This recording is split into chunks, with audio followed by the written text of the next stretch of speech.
Welcome back to NetLab 13, Configuring vSAN Data Stores. I'm Richard Golson, and let's take a look at the topology we'll be dealing with and getting into our first part of this lab.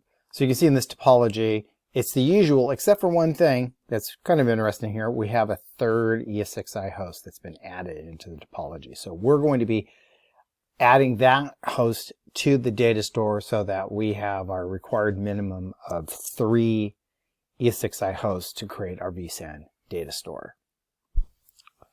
Okay, so we've already logged on to the vSphere client. We can see we only have the 2 hosts. And so what we need to do is add the third host. So we'll select the data center node, and then we can go to Actions and Add Host. All right, so this should be pretty easy. What we'll use is the host name when we add the host. We could use the IP address, but by using the host name, it'll be a little easier to work with later on. We won't have to worry about having funny names in there or a number that we don't recognize for the name. So let's go ahead and configure that.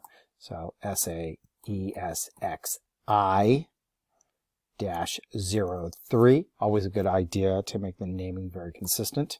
That will assist in configurations and monitoring. And so we have the name.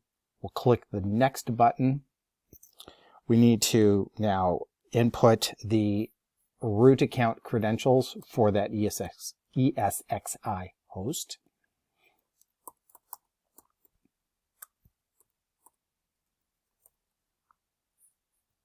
Hit the next. Verify the configuration here. Hit the next button. Now we need to assign the license to the host. We have one right here.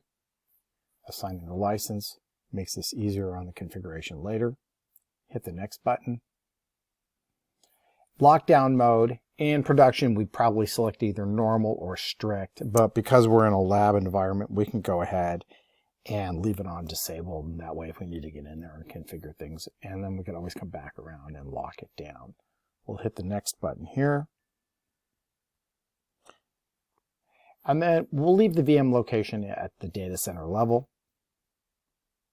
Clicking that button, just review and click finish.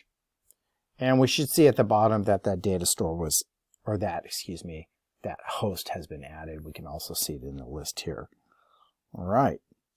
That ends this part of, or this step. Let's go on to, in the next video, taking a look at how to create our distributed switch.